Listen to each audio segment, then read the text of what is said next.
Recording. Good morning, everyone, and welcome to each and every one of you. With allow a few others who are just joining us now. I see some colleagues from the CARICOM Secretariat joining us from the government of Montserrat. Welcome to you all. My name is Eloy Parks, and I will be not your main presenter, I'm just kind of your host facilitator, welcoming you back from a wonderful, what I hope was a wonderful vacation in the month of August. We took a break from our regular webinar series, and we are now resuming. And we are talking today about the all-important topic of leading in crisis. And as I woke up this morning and thinking about leading in crisis, I thought about the fact that, there's a very popular oldie song, yeah, I'm dating myself, talking about September to Remember. But for us in the Caribbean, September to Remember doesn't exactly bring back precious, wonderful memories. In fact, the month of September is filled with memories of crises, particularly caused by the onslaught of hurricanes. Yesterday was the 34th anniversary of Hurricane Gilbert, when Hurricane Gilbert hit Jamaica. And we've had so many, Hurricane Iva, Hurricane Maria, Irma, and the list goes on. We are a people in the region very much acquainted with crises. But before we delve into this topic, we want to just remind ourselves, and for those who are joining us for a webinar for the first time, we like to have a few little ground rules that help to make this virtual learning experience that much better. All right. So we want to avoid our distractions, So we remind you to close all software applications apart from Zoom, mute your various phones. If by chance you can't mute your phone, maybe you're joining from the office, then you can turn down the ringer. Your colleagues, we love them, but they can also be a source of distraction. So you want to remind your colleagues, hey, I'm at a webinar here, just want to focus and learn a little something, right? And that you are going to be alive and ready to give them your full attention once the webinar is over. Bandwidth can be a challenge for us, and so we want to encourage you, if you have an internet cable, to plug that in. And for our webinars, you don't necessarily have to use your microphone, but although there will be opportunity to post questions and vocalize them. And so if you wish to do that, you want to make sure your microphone is working, you might have a good working headset and all of that put in place. But other than that, please feel free to use the chat, as many of you have been doing, to participate, to send your greetings, etc. All right, and I'm seeing Sonia Elaine from Barbados, welcome. Francia from the CARICOM Secretariat, but she's currently in Jamaica. I too, although I work with CARICAD, I work remotely from Jamaica. All right. So people have been already telling us where they're joining us from today. And so you can continue to do that. And even while you share with us where you're joining us from today, I continue to welcome you all.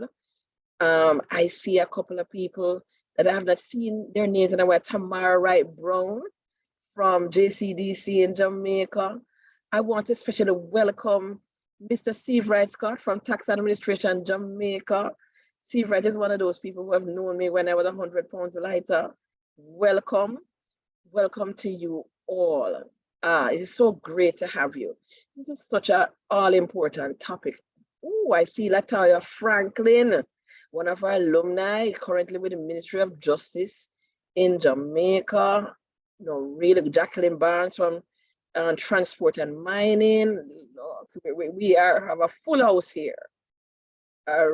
Miss Charmaine Arjun has joined us. No, Charmaine is a good friend of mine, also from Tax Administration Jamaica. And today is her birthday. Happy birthday to you, Charmaine. I hope you have a good day. And I feel particularly blessed that you would actually Join us on your birthday. Oh gosh, it's going to be fun. It's going to be enlightening. All right. Julie Peter from St. Lucia, welcome. And I want to remind you all that this session is recorded, and we will certainly be sharing the session recording and the slides with you afterwards. You release, Stachel from Antigua, Nicole from St. Vincent. Oh, you see so many coming in. Oh, welcome all. Viola from St. Lucia. First timer, Sandra Stoltz from the University of the West Indies Mobile campus in Jamaica. Thank you for joining us. Bernice Kudra, if I'm pronouncing it right, from our partner agency, Sedema, joining us from St. Lucia. It is just fantastic to have you all. Marva from BVI, Raven from Trinidad and Tobago. Yes, yes, yes. Jeffrey from Jamaica. Giselle from Belize. Calvert from RSS. Barbados, one of our alumni. Wendy from Trinidad. Angela from Montserrat. It's just fantastic having you all. And so we wanted just Sandra from Belize, Agnes from BVI. You all are here and you must be here for a reason. So I am very curious and asking you to just share in the chat. Or if you want to raise your hand quickly, we can acknowledge you and unmute you, allow you to unmute. What are you most interested in learning about leading in crisis? You know, because we know nobody forced you to register for this webinar. What is it about this topic that interests you? Welcome to Sandra Diaz-Cadel from Belize. David Sami. Oh yes, I remember David from our Introduction to Leadership workshop from Trinidad. Welcome. What is it? What intrigues you about this topic, leading in crisis? So Jacqueline Spence. Hi, Jackie. Jackie is from the Met Office, Meteorological Office. Am I calling it? Is the right name for the office? Jackie can tell me the right name for your office, but she said she wants to learn about coping strategies in this ever-changing landscape. Oh, yes. It seems as if it's just crisis after crisis after crisis, isn't it? So this is what Jackie is interested in learning today. Anyone else? You can share in the chat. Oh, yes, I'm right. The Meteorological Service of Jamaica. Great. So Raven is interested in obtaining necessary tools and skills needed to be an effective leader in critical crises. Yes. Solange, she wants to be more proactive in, addressing crises. Great. Just checking some more of the other comments here.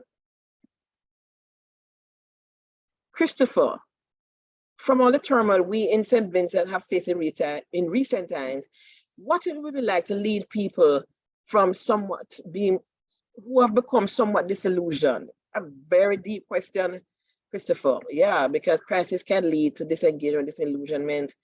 How do you lead people in that kind of scenario? Eldine, how do you lead people to manage their expectations during crisis situations? Sheldine, she wants to learn strategies for managing self first so that I have a better capacity to manage others in crisis situations. I love that. I love that, Sheldine. Deborah wants to learn how to maneuver more in the different crises we face. And Lord, they are different. I mean, I initially mentioned hurricanes as a common September crisis, but there are so many that we face, not least of which the COVID-19 pandemic, the current global challenges in terms of logistics, wars, how it affects the global land space, and you name it, the list goes on. Tamara wants to learn how to cope in this changing space. David says, we all as leaders have to adapt to changes. Sophia Carter, she wants to learn how to navigate in the rough seas and keep on top of the wave. Ooh, I love that metaphor. And still be able to realize the goals of the organization. Floristine, how to better cope in crisis and assist others who I supervise. Debbie, how to remain relevant and being resilient during crises. Yes. Another one says, I want to learn strategies for drawing out skills of others so the leader does not take on all the stress. That's a good angle there. Elaine, Elaine, helping others to cope in crisis is becoming increasingly an increasingly regular activity. Additional strategies always welcome. Indeed. Satchel, he wants to learn more about how to be an effective leader given the current challenges and making sure that the people around us are emotionally and mentally well, and that those things are being addressed at the same time as meeting the objectives and avoiding the personal burnout. So you're juggling many balls when you're leading in crisis, aren't we? Wendy wants to be part of the solution during times of crisis. Elisa, keeping up to date as it relates to dealing with crisis, as it is ever present. Patricia wants to learn how to encourage others to keep calm and to stay focused. Raul wants any new snippets based on current trends. Sivret wants to learn how to cope with crisis during the loss of critical staff. And certainly we have seen with the pandemic, many of us have lost team members, you know, and not only lost team members as in dying, but also people being off work because of being ill, and how it impacts the team, not just in terms of the workflow, but people's mental state as well. Psyche wants to learn how to prioritize the many crises. Yes. Sandra, how to remain proactive and relevant despite the ever-rising challenges. The COVID pandemic highlighted many gaps and inefficiencies. Thank you for that, Sandra. Maria, how to see crises as a learning and an opportunity for agility as needed. Maria, that is why she's a consultant, you know. That's what it's all about. It's not just we don't want to only cope. We don't want to only merely survive the crisis. We want to see the opportunity and be agile enough to capitalize on the opportunity in the crisis. Charmaine Banks, to be able to assist in crisis and to guide others in leadership. Mark, this is the last comment I'll take, to have a better understanding of leading and managing others during and through a crisis, and how to maintain not only his own mental well-being, but help others in their team to do the same. Thank you all. So many things. And we are hoping through this webinar to really touch on all of those things, all of those points of interest, all of those questions that you have raised. And it is my delight, I'm going to stop sharing my screen and allow our presenter today to share his screen. Our main presenter today is none other than our very own here at CARICAD, Mr. Franklin Michael, affectionately called Frankie. And Frankie is somebody who has had just a vast experience in the area of disaster and risk management, in the area of strategic planning. He has actually is an award-winning leader of crisis, as he led the disaster response for the government of Montserrat many years ago, as many of us are aware in the region, when they had to navigate not only several volcanic eruptions, but simultaneous, flooding, hurricanes, etc. So this is someone who has been there, done that, and is about to write the book about leading in crisis. So Frankie, I want to invite you to, you can share your slide and to unmute and to take it away, all right? And so while Frankie is doing his presentation, of course, there are intervals where, we're going to be asking for your own responses. But as you have questions, you can place them in the chat and we are going to try to get through all of them. Over to you, Frankie. Good morning, everyone. Loy, I hope you're hearing me. I hope everyone is hearing me. Hearing you loud and clear. Oh, wonderful. And of course, as a Caribbean person, I am absolutely delighted that we have so many of you from so many of CARICAD's member states present and taking part in this webinar this morning. For those who are curious, I am a national of Antigua and Barbuda, but that to a great extent in terms of my Caribbean life doesn't carry the same significance as though I had stayed after my university days. After Antigua and Barbuda, I spent about 20 years in Montserrat, about 4 years in British Virgin Islands, a year in Grenada, and coming up to 16, 17 years in Barbados. And as you realize, I would have lived or worked in just about every CARICAD member state. I almost said CARICOM, but there's a slight difference. So every CARICAD member state, and I have a connection with each of the countries and territories you represent today, a professional connection, a personal connection. For me, this is real. This is not academic. This is not textbook. This is somebody who's been in the trenches sharing some ideas about how to deal with the challenges that we face as crises. And we're going to get into it, and I hope that you'll find the experience today a worthy use of your time.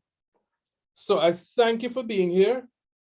And at the very outset, I encourage you to do a couple of things. For those of you who can actually take a note right now, I want you to note the word engagement. So just write on the word engagement. And below it or beside it, I want you to write the word involvement.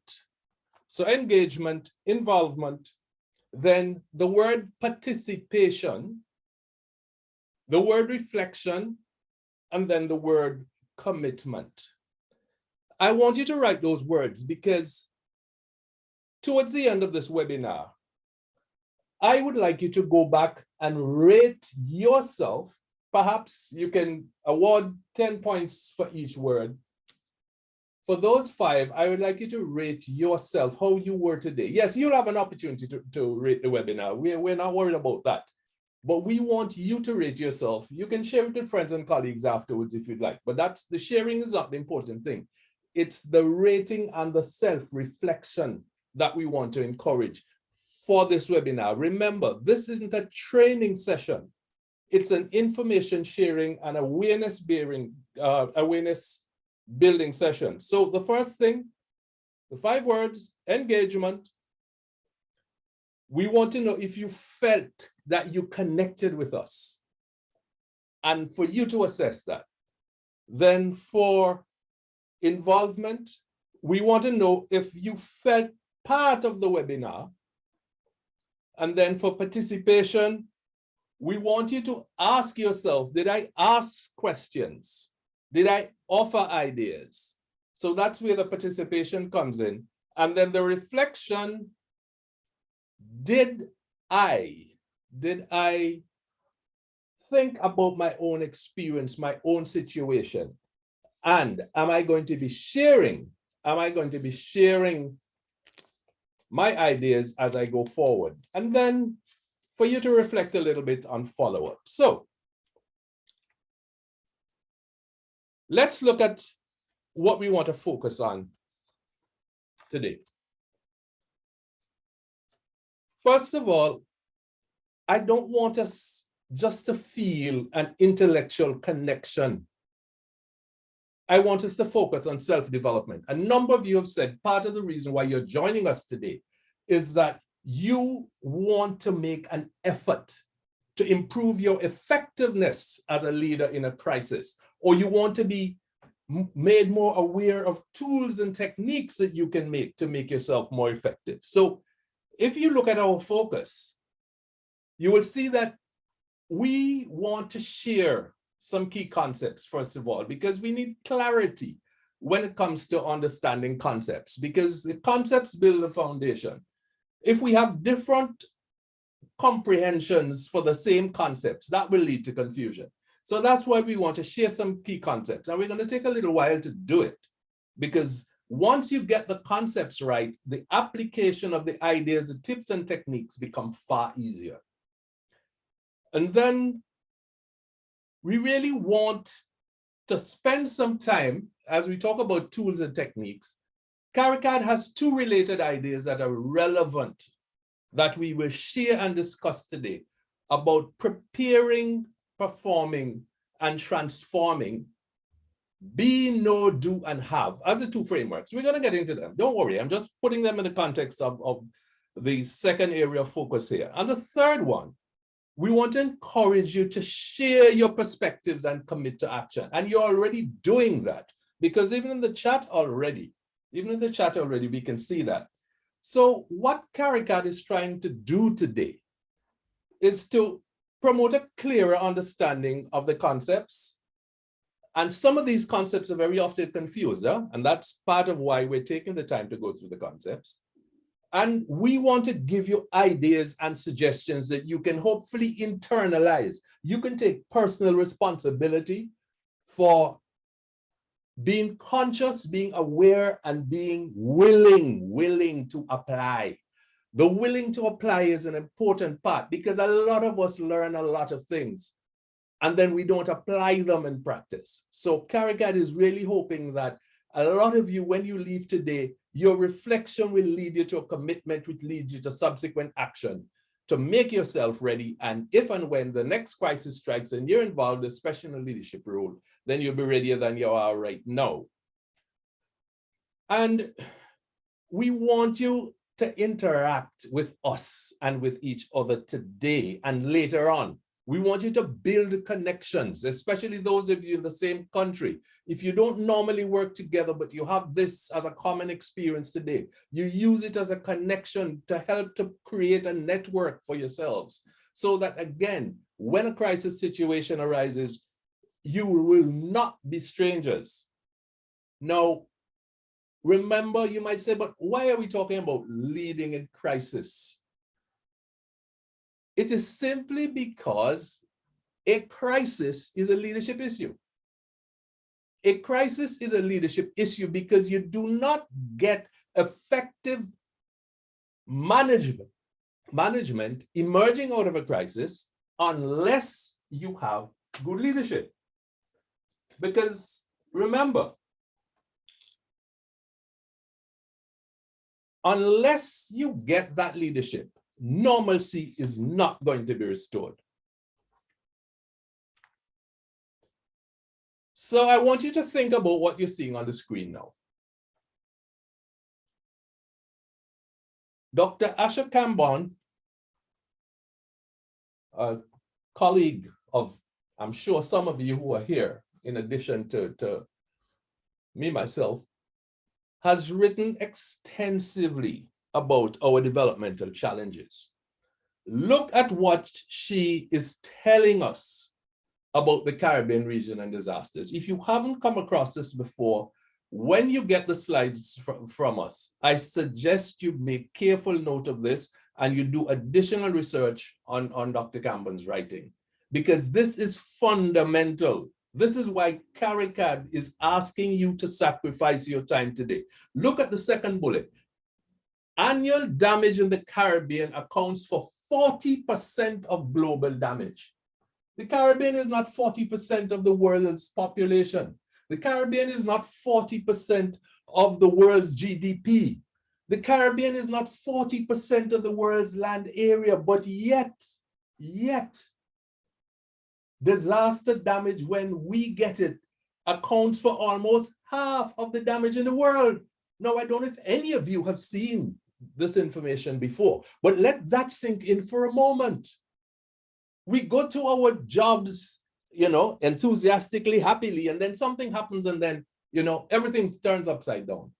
CARICAD is saying we need to understand and appreciate from now the vulnerability that we have. And it is part not only of our life, it is a critical part of our work. And we have to connect our public sector work to the reality that crises, disasters, emergencies are part of that working environment.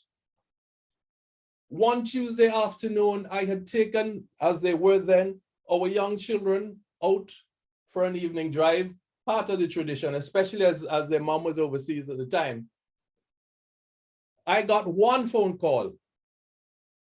The next thing I knew, is that I was going to be working every day for the next 4 months without a weekend break. No, that's not a story I've made up. That's simple historical fact that you can check if you care to check. And I was a permanent secretary at the time, a young one, energetic one, came back home after the drive and there, trying to stay fit, jogging on the spot, got this phone call. And in a very sober and firm voice, the then governor said to me, Governor Frank Savage in Montserrat, Frankie, it appears the volcano is acting up. We need you to come down to the Emergency Operations Center right away. Okay? So I'm just saying, we're sharing the perspectives of practitioners. It's not about textbook stuff for us here today. But let us recognize, as you see here, this is big for us Caribbean people. It's big, it's real. It's not fanciful, it's not imaginary. This is the environment in which we live and work.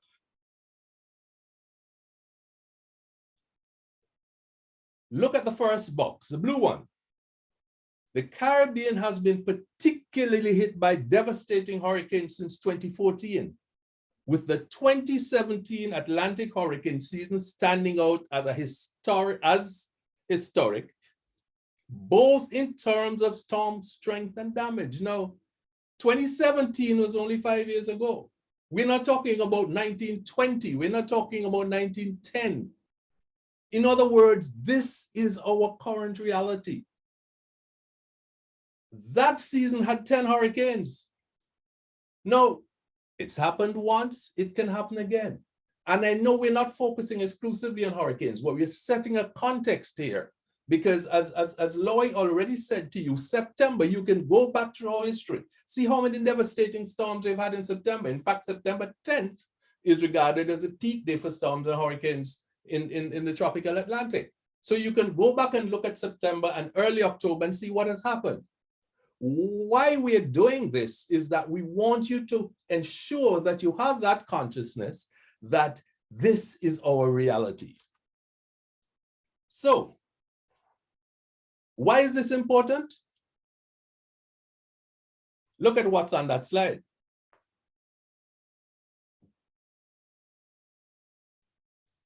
Reversing and setting back the development process. Now, the volcano started misbehaving in 1995 in Montserrat. It is 2022 now. And the construction of the new seaport, notice I'm emphasizing the word new, is coming in 2022. That's how many years? 27 years later. We're talking about development being set back in very, very real terms.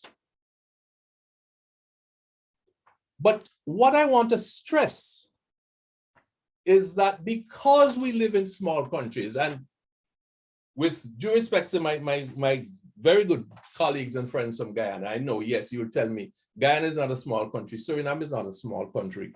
But in global terms, because of our state and stage of development, we regard it as a small country still, even with Guyana and Suriname. Remember that living in small countries does not mean that our ideas have to be small. Or worse yet, that because we live in small countries, we must be small-minded. No. We have to grapple with our reality. This is our Caribbean reality. We can't expect the rest of the world to descend on us and make us better in terms of facing these challenges. We must be the ones to accept our reality. Yes, we must always accept and be prepared to accept help and ideas from others. But what we are talking about at CARICAD is accepting the responsibility for leadership before, during, and after crises. So we want you really to accept this idea that we are the ones who must who must embrace the challenge. So today, we're going to be thinking about what we can do ultimately to become more resilient. And that word was used, I think, in one of the exchanges in the chat. What we can do to become more resilient. Remember, we can't increase our size. And I don't want anybody from Montserrat to tell me flippantly, yes, Montserrat is bigger after the volcano than it was before. Yeah, those of you who want to know how that works, you can follow it up, because what basically has happened is that with the lava flows extending on the eastern and western side of the island, technically the island is a little bigger. But when you balance that against what you lost in terms of the area that can no longer be inhabited, that's a different kind of challenge. So yes, we can't make our countries bigger. We can't move them. We can't take the chain of Caribbean islands and take them up out of the tropical Atlantic belt. So therefore, we have to embrace our reality and learn how to deal with this. Now, the slide you're looking at there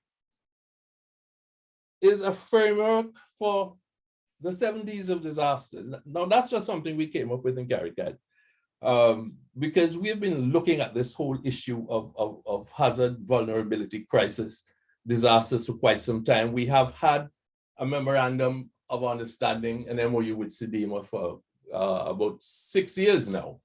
And so all of this work is connected. CARICAD isn't off floating by itself without being connected with what CDEMA is doing. We're all working on these things together. But when you look at the 7 Ds,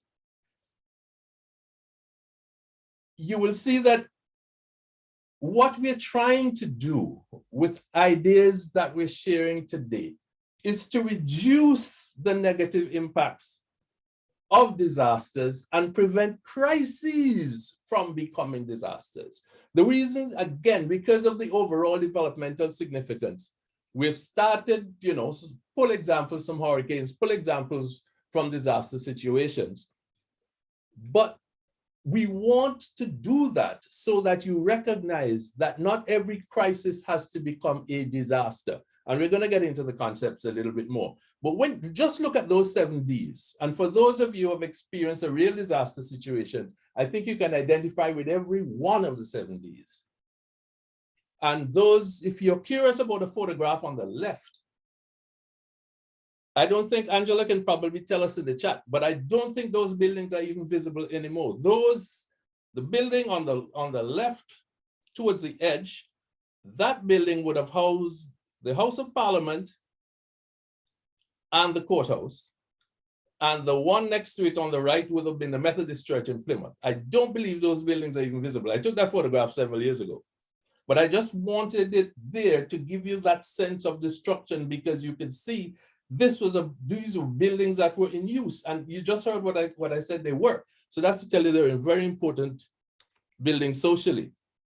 Now, when we have these crisis and disaster challenges, it means that we have to focus on recovery. And I know we're not going to spend time today talking about recovery. Maybe at some point in the future we can do that.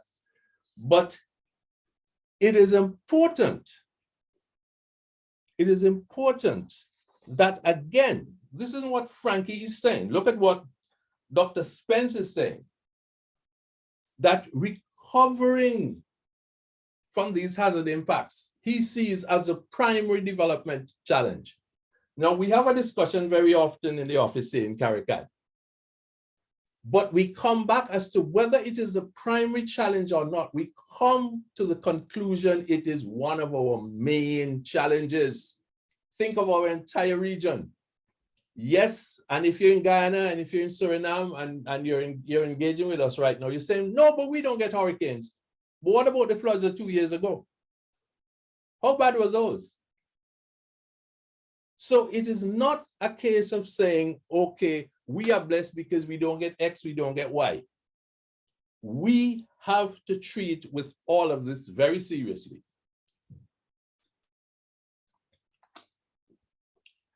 So, for clarity of certain concepts, let us remember that a hazard and a disaster are not the same. It's an important conceptual distinction.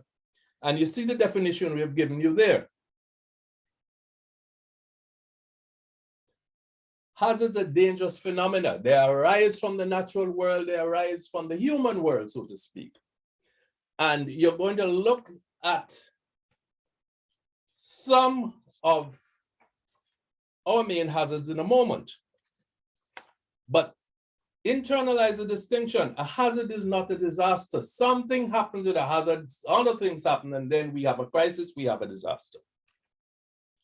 So look at some of our, as in our Caribbean main hazards. Look at the natural hazards.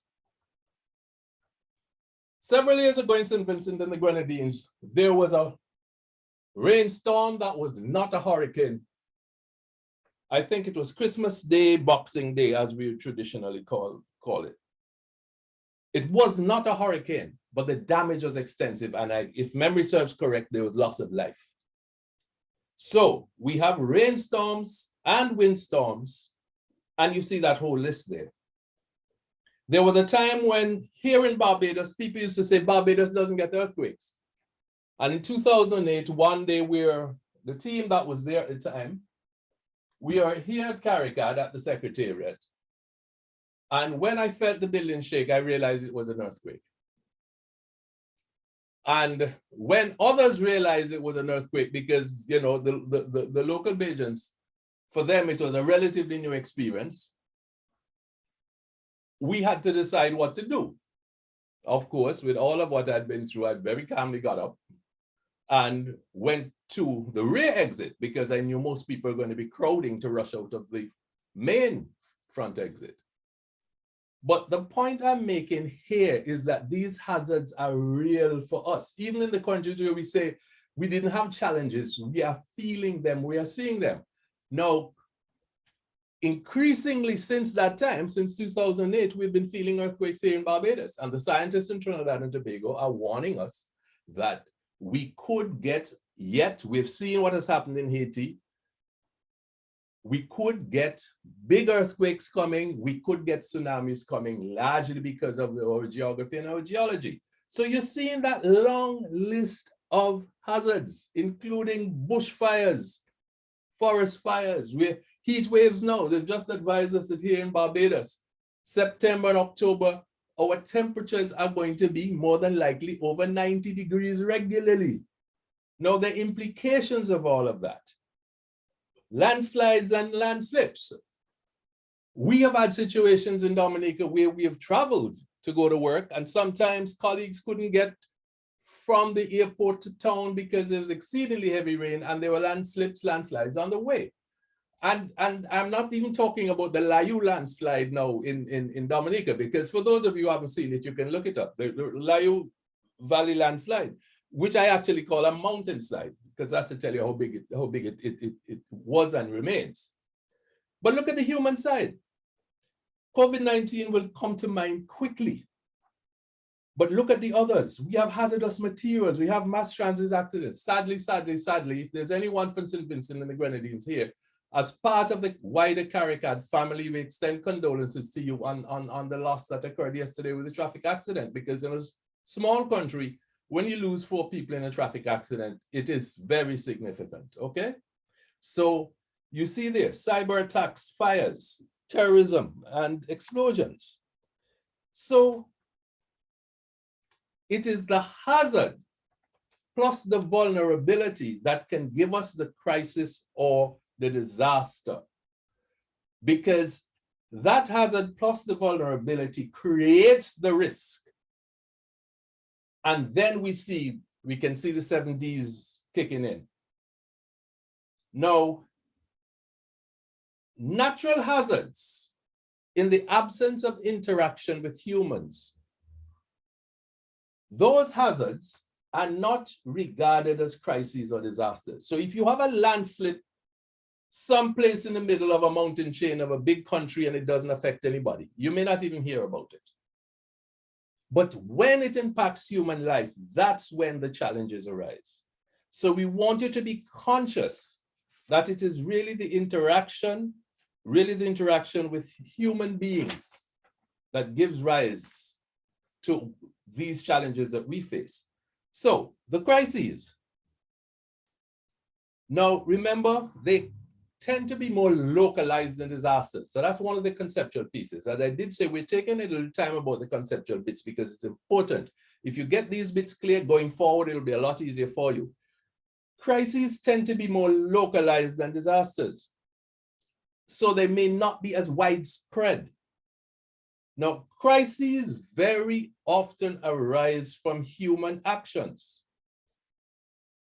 When we refer to disasters, we generally think that it is beyond the capacity, as the definition of UNSDR says, beyond the capacity of the affected community to cope. Now, the assumption in many cases with crises is that we can cope, but there are still challenges.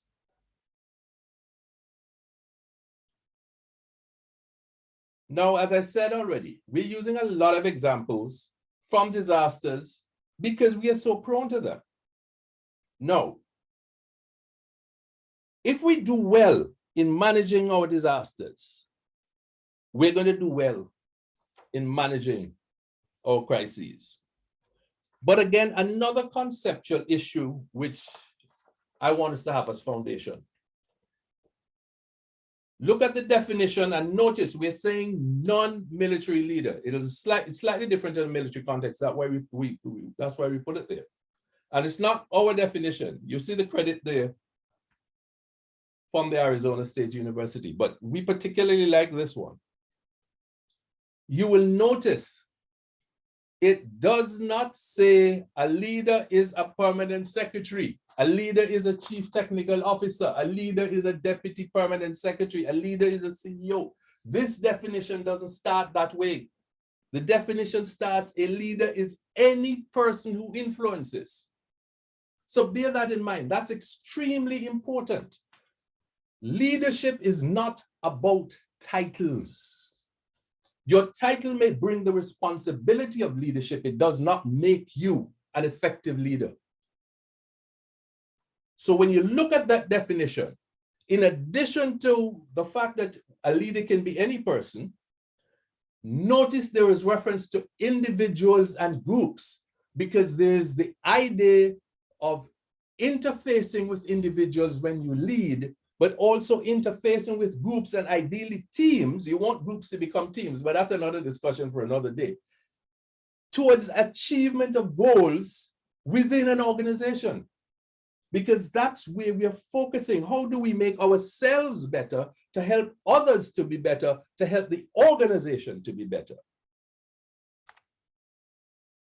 Now, it's important, and several of you have made reference to this. CARICAD generally holds to the idea that leadership and management are not interchangeable. They are related, they are connected, they are mutually supporting, but they're not interchangeable. And that is why we've taken the time to give you this quick definition, very brief, for management, as you see there, and you see the main focus for management is to keep things orderly, to keep things consistent. But look at what's said about leadership. Constructive or adaptive change. In other words, if you focus on management in an organization, you're going to be focusing on keeping things pretty much as they are. If you focus on leadership, you're going to be focusing on keeping things moving forward and improving.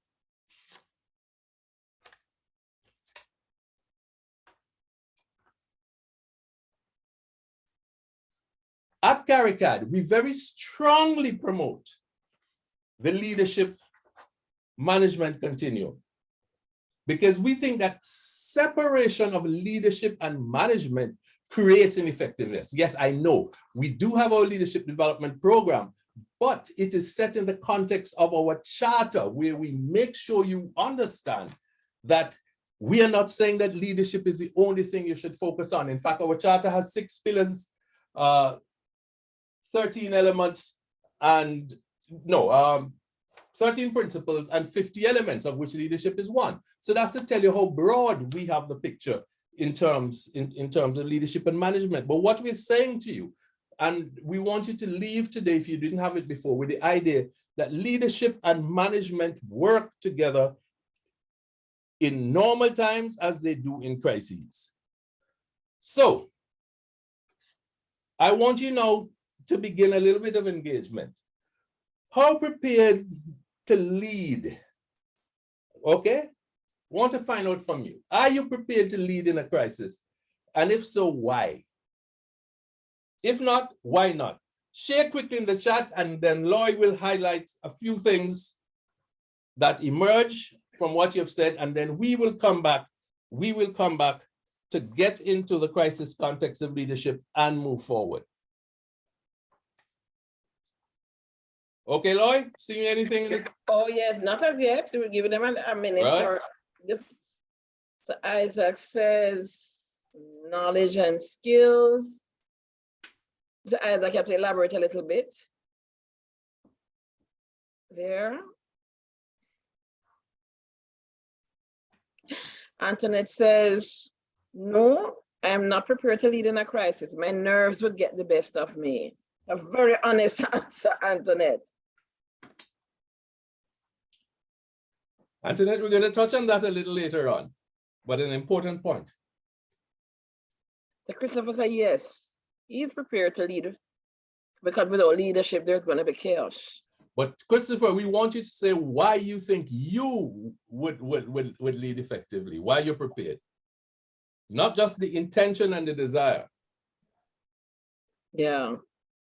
Atlee, I'm assuming he's saying yes to help the vulnerable people. Well, I should hope he's prepared as a commissioner of police. Good morning, Atlee. I know Atlee personally as well. I hope he remembers me. Yes. So Ione says yes, she's prepared, have experiences to use as a base, and she knows partners and she can access resources. Danique is willing to. Patrika says yes. She thinks her personality is one where she can understand human beings and her ability to try hard on sorting resources. Jeffrey says, I don't know if we know we are prepared until the crisis actually comes. Many times we think persons who we think can lead in a crisis, then, you know, when the crisis hits, basically, it's a different story. Rayvon says, I am not able to lead effectively at this time because he thinks he lacks the experience, knowledge, and skills and the training. Isaac says, yes, he's prepared to lead because of his training and experience and skill sets developed over time.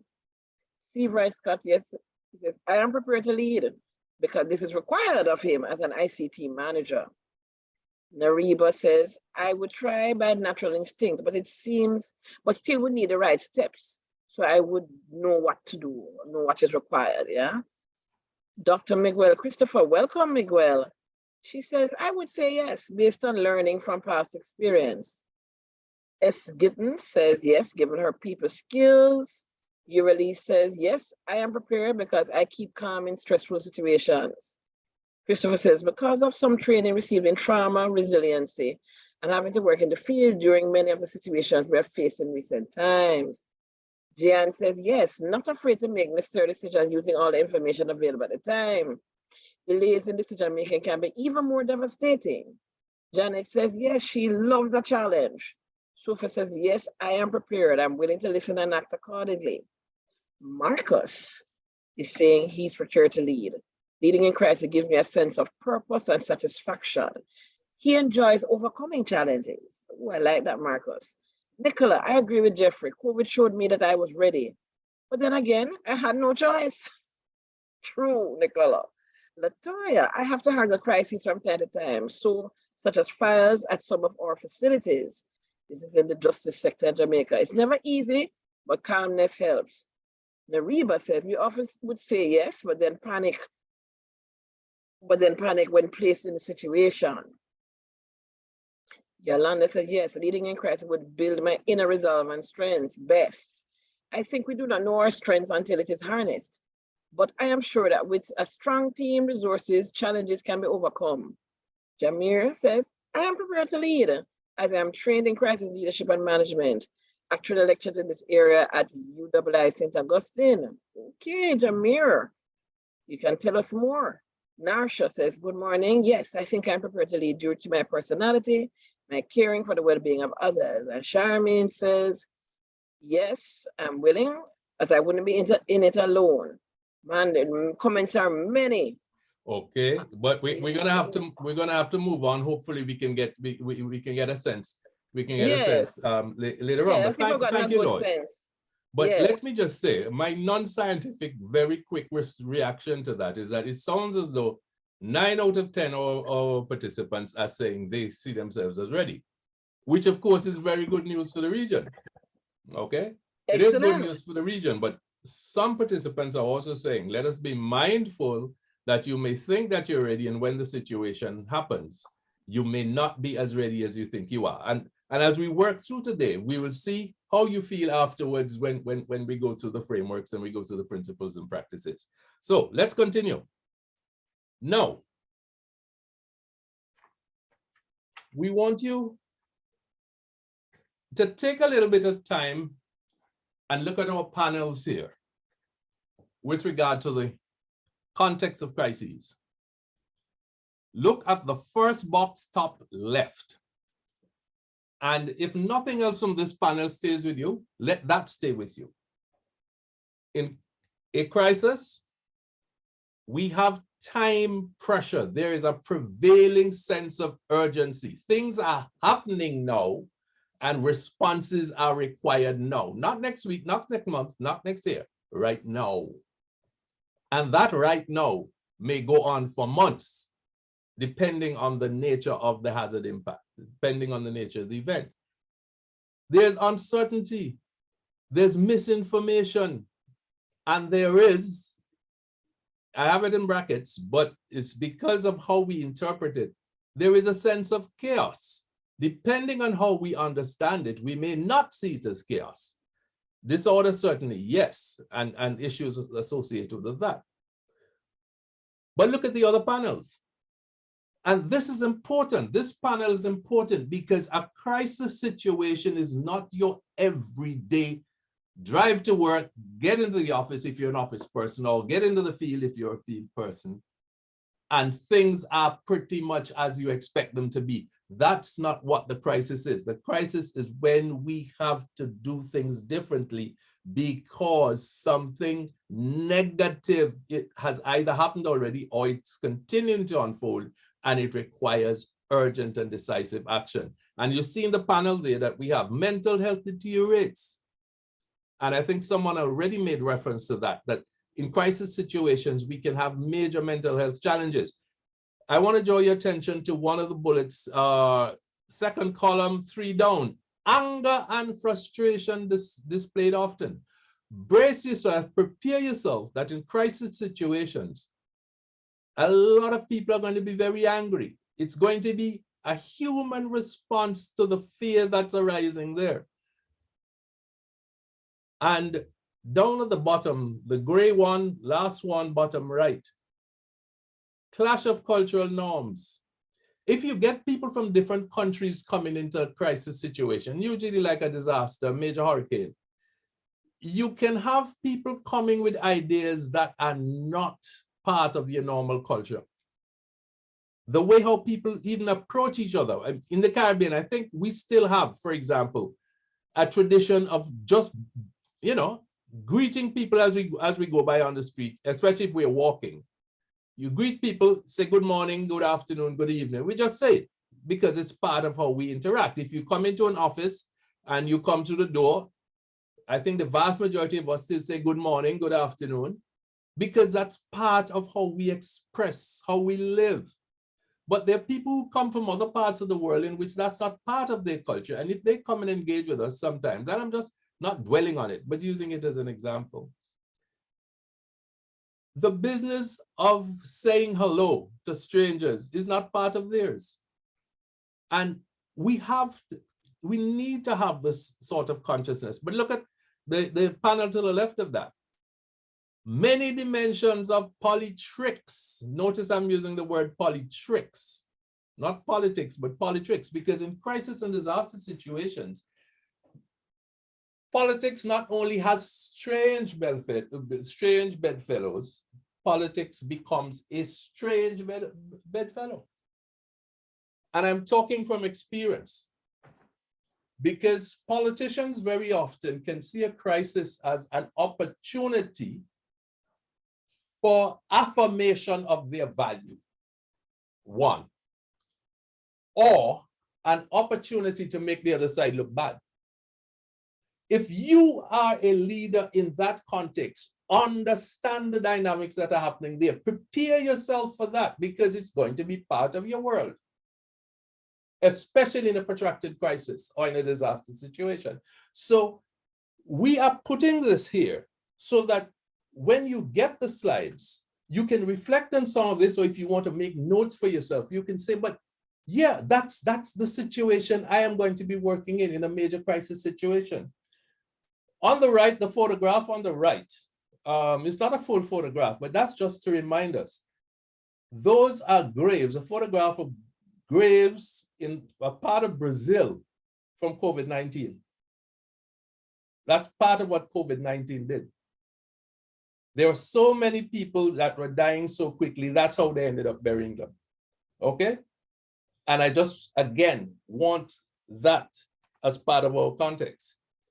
Now, several of you said, for example, that you've been involved in crisis situations before. One of you has already said that you teach others in this area. So when we look at this, we have to remind ourselves that crises can arise differently. They can be sudden, or they can appear gradually. So they can be widespread, or they can be localized. They can be human caused also. But however they're caused, look at what's in red there. We have danger, we have risk. The chaos abounds, at least initially. And in a crisis, there's need for quick, decisive action to prevent deterioration. So that's the thing we want you, as we build awareness. As I said, I know this is not a training course. It's an awareness building session. But if you get this sort of framework clear in your mind, if and when the situation hits, you will know, yes, I am going to have to take decisions quickly. I can't hem and haw. I can't beat around the bush. I have to put myself in the best position to take decisions. Things are going to seem like everything is topsy-turvy at first. I have to help to bring some kind of order, some sense of certainty again. There's uncertainty and fluidity. And remember, one of the issues with crises is that we have challenges to normal structure, strategy, system, staff, skills, styles. Full McKinsey 7S, except you probably have 6 there because you don't have shared vision. Those of you are familiar with the McKinsey 7S framework will reflect on what I mean. But the point is how organizations normally work. Those things get shaken. And if you're the leader, it's important that you understand that. Your normal hierarchy, your bureaucracy, if you're in a bureaucratic public sector organization, as most of our public sector organizations are, reporting from one level to the next level, to the next level, to the next level may prove to be totally ineffective, not only ineffective, but inefficient in a crisis. Now that means there has to be accommodations, and I know the discipline force, actually, your circumstances will be different. And that's why we keep talking about the non-military, because the military and discipline force arrangement is different. The hierarchy has to stand, okay? But in the non-military situation, what you are going to find is that a lot of what you take for granted by way of structures and systems, they're not working. They are not working. So therefore, your mindset can't be, well, this is how we do things every day, it's going to work. No, it's not, because it may not be there. The example I like to give is that when the volcanic crisis first started in Montserrat, I had a beautiful mahogany desk. I had subdued lighting, I had reading lights. I had bookshelf space, bookshelves, telephones, everything that the country could have afforded at that time as quote unquote modern convenience and work aids. Suddenly, a few weeks later, I was still a permanent secretary, but my office was an 8x4 military tent with a desk and a table. No, you thought I went into that tent and said, well, okay, where's my computer? Where's my filing cabinet? No. Because thankfully, the mindset was already there. This is the environment in which you're going to work. And I want to share that not out of any sense of arrogance, but out of a sense of experience and saying to you, prepare your mind for when situations arise, that the systems and the skills and the style that you're accustomed to working in might not be there. No.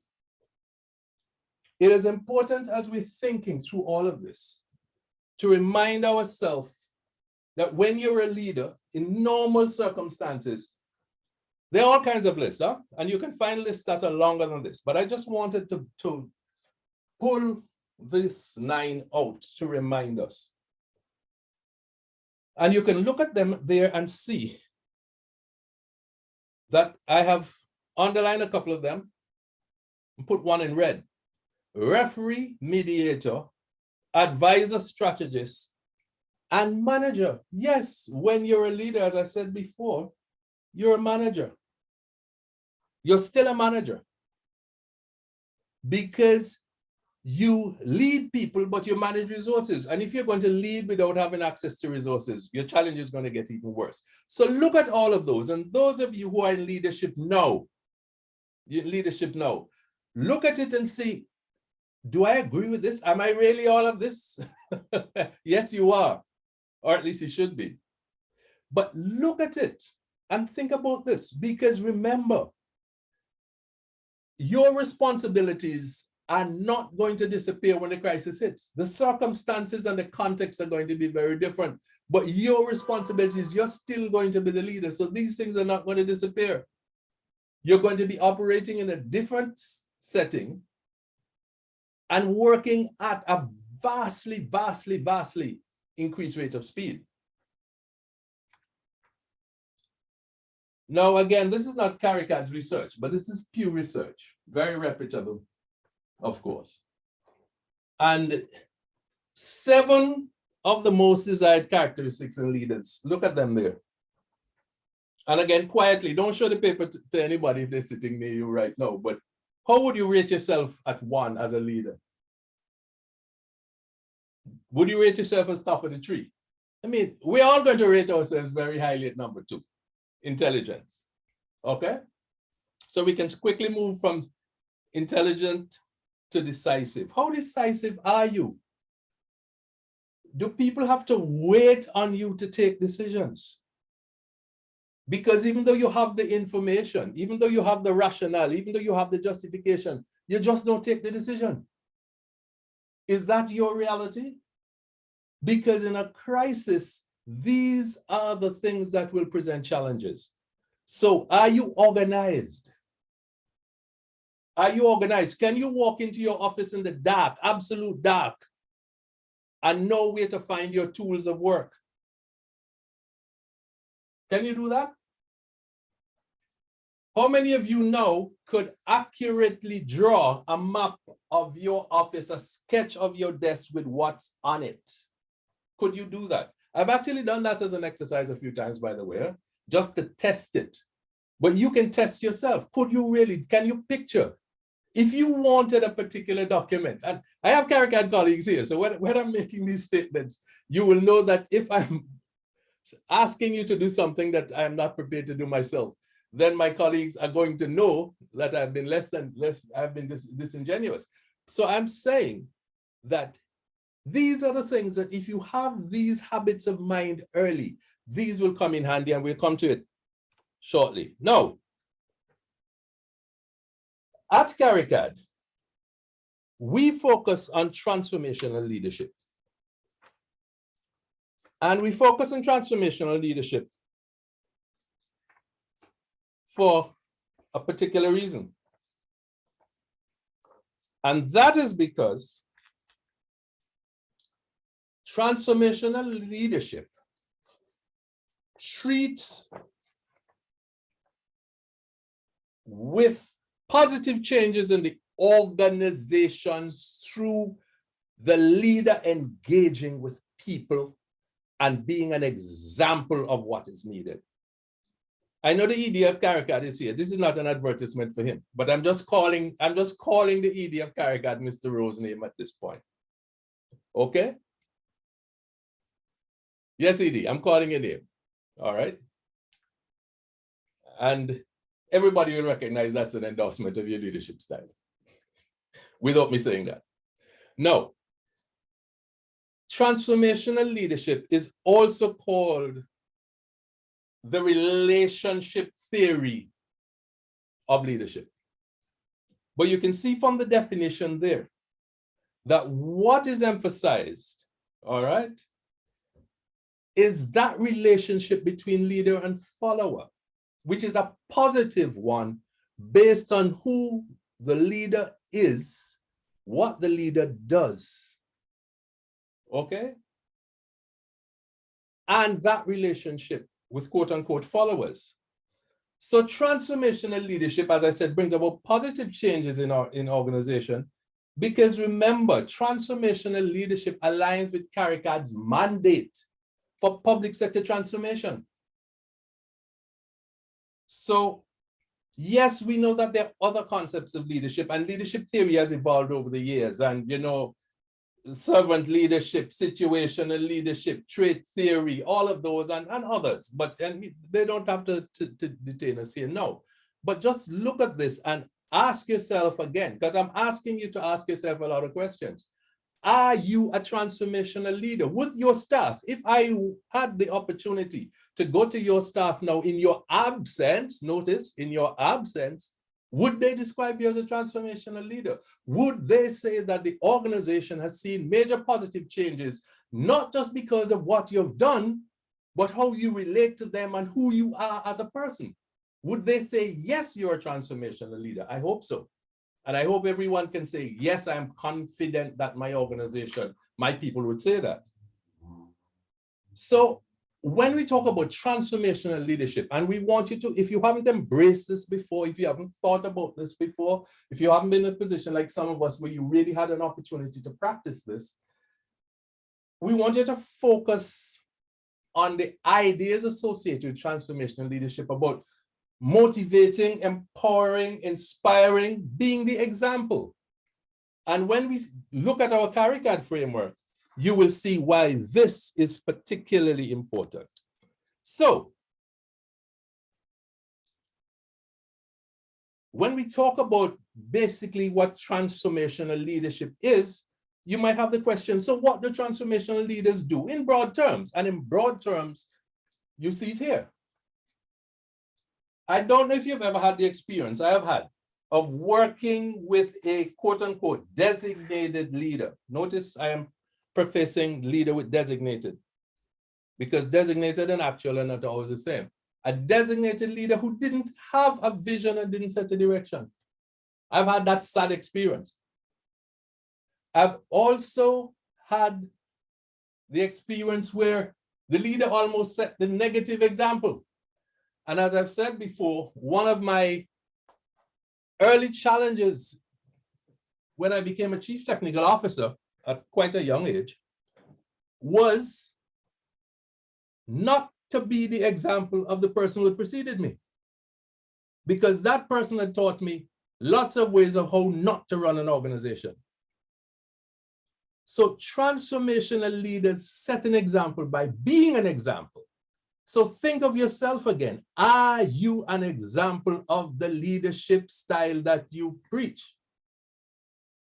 Because all of this has bearing on what happens to you and with your team during a crisis.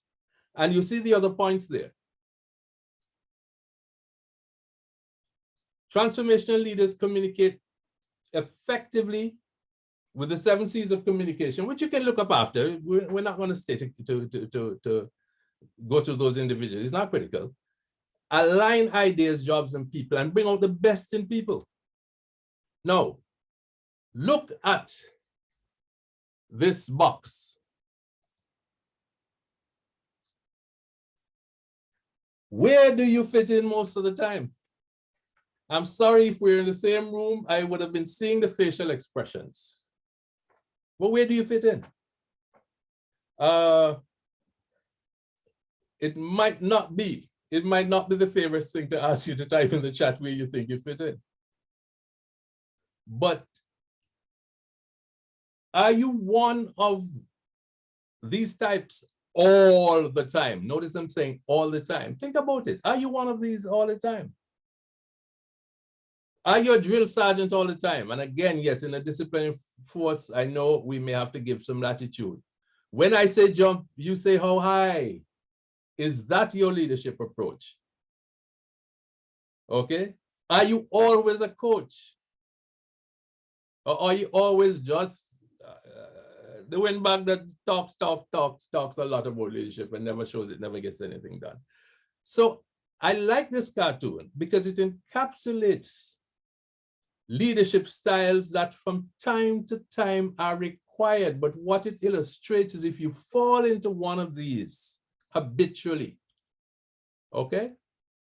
Habitually, you're putting yourself at a disadvantage. So as you look at this and you make a note of the ones that you're closest to for later reflection, bear in mind that there are times your adaptability has to be such that you will recognize that in a crisis, if you're always a coach, if you're always a windbag, if you're always a parrot, if you're always a cheerleader, there is a good chance that you're not going to be effective. You're still going to have to be visionary. You're still going to have to do operational things. You're still going to have to compromise, and you may have to be a drill sergeant with some people. And can you think of when it is best for you to be each particular type? Just reflect on that again. I know I'm asking for you to do a lot of reflection, but that's the whole point. That's a great virtue of sitting largely by yourself, I'd imagine most of you, with your computer, that you can just sit there and think. If we're all in the same room and you were scratching your head or looking up to the sky on something or ignoring me completely, everybody would see it and wonder, well, what's going on?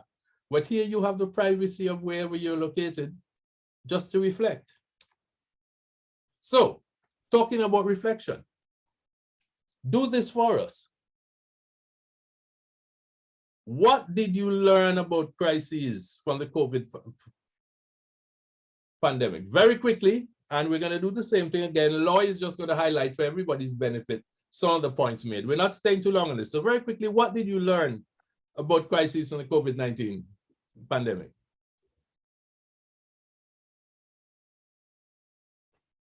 Frances said she learned the type of leader often morphs with the situation, and the followers are motivational triggers. Atlee said learned flexibility. Gittin says self-care is important. That's what she learned. Diana says flexibility and adaptability are essential. Timar also flexibility. Adaptability. Jeffrey says you have to be ready to change your paradigm and take advantage of new opportunities. Sandra from Belize says, coming out of comfort zone. Yeah, Joy says she had to learn that agility was fundamental. Ernesto says, have to be ready to adapt to changes. Jan says, regular check-ins help to comfort and calm during times of uncertainty. For Steve Wright, they had to deal with issues regarding supply chain. Antoinette, everything doesn't always go according to plan. That's what she learned. Therefore, you will need to learn to cope. Sandra said, crisis can be protracted with conflicting information. And Solange says, a whole lot is typically taken for granted, so collaborative planning is necessary. Viola, I'll just end with that. Viola's comment, must be open to changes necessary to achieve the goal. A lot of similar comments are there. Thank you all very, very much. And obviously some valuable lessons learned. And I hope that you're making, permanent note of these, because you may be faced not necessarily with a COVID pandemic, but other crises that you can draw on these lessons. Now, I'm not going to stay long on this, but just to say, some of the lessons that I largely reminded myself of as we experience it, and thinking of populations across the region. Emotions can drive actions in crises, not rational thought. I'm not sure, because I can't see everybody's response, if anybody touched on that already, that social media has power over behavior now. If you didn't think social media has power over behavior, think again. And as a leader, be conscious of that. Social media has power over behavior. There is less trust in medical professionals than there used to be, certainly when I was a boy and a teenager. There's less trust. And a lot of that could easily link back to misinformation and the power of social media. Behavior affects outcomes. Now, that's something I encourage you to scribble down, thinking of managing crises. Behavior affects outcomes. Leadership preparation and response matter for effective management, both the preparation and the response. So, look at some of our challenges here when we're leading and managing. And you see there, comforting, consoling, boosting morale, empathizing. Those are not things that you necessarily put at the top of your list when you consider yourself a leader, you know. But these are some of the things that can make a huge difference if you handle them correctly. Yes, we tend to take the management side for granted, the managing the resources and the coordinating and the responding and the monitoring and problem solving. But look at the leadership side. Representing and defending the team. And I'm going to say very quickly on defending the team. Bear in mind, it is not about standing up and saying that your team did a good job if it didn't. It is being prepared to defend your team against unfair attacks. When you know that your team has done a good job and for whatever reason somebody decides to attack your team, no, as leader, it is important that you stand up and challenge that, or you write it on social media or wherever. That's an important part of your task. So again, when we're looking at this business of crisis leadership, I want you to maybe keep this graphic in your mind, that we have the balance between the chaos created by the crisis and the leadership effort to restore order. So if you think of it as a balancing act, it will help you to understand that it is dynamic. It will change as the situation unfolds. But it means that you're really using leadership to help to restore order, albeit a new order, but order nonetheless. So again, that connects back to the idea that we have been discussing, that it is really leadership and teamwork and management that must be balanced to get the best result. Now, so here you see the CARICAD framework for management in crisis. Yes, I know it says management deliberately, it doesn't say leadership, but as I just pointed out, we see leadership and management as connected very closely. So the CARICAD model stresses character, competence, and commitment. This is what we stress when we look at this, that leadership character is absolutely critical, leadership competence is critical, and leadership commitment is critical. So in that regard, we envisage in this model that we have leaders that are values-based, particularly leaders that have integrity, leaders that are committed to service above self, that we are talking about leaders who have knowledge, leaders who have command of resources or know how to get resources, that leaders who are committed to the application of knowledge to action, that leaders, and I think one or two of you have made this point constantly this morning, that leaders who have the awareness of adapting to an evolving situation. So if we go across the top, the CARICAD framework says prepare, perform, transform. So in other words, the CARICAD model for leadership does not start when the crisis happens. The model for preparation for leading and managing crisis starts with preparation before something happens. Now, the preparation, therefore, as you see in the model, has to be before. The performance in response has to be during, and the transformation has to be after. Now, it's extremely important that you realize that after the transformation, we talk about 4C. Each phase is related, but it has a different focus. So essentially, if you can think of this model, keep it printed, put it up on your wall. It's on my wall here still at CARICAD. Prepare, perform, transform. Say to yourself, we're talking about tools today. We're talking about techniques today. And this is where we're starting to get into it now, having spent a fair amount of time to clarify concepts. Say to yourself, I need to prepare. When the time comes, I must perform. And when the immediate phase of that particular crisis is just about over, I have to see about transformation, being better for the next one.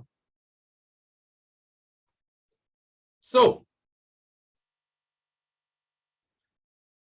we've sort of touched on this before, and we're going to get into discussing how the model helps us in terms of application. But before we do that, very quickly, again, try and quickly share at least 3 things you would do to preserve your wellness during a protracted crisis, let's say 6 to 12 months. We just went through COVID. So if you want to reflect and say, well, these are the things I did, about 3 things, very quickly. And again, Lloyd will give us the highlights.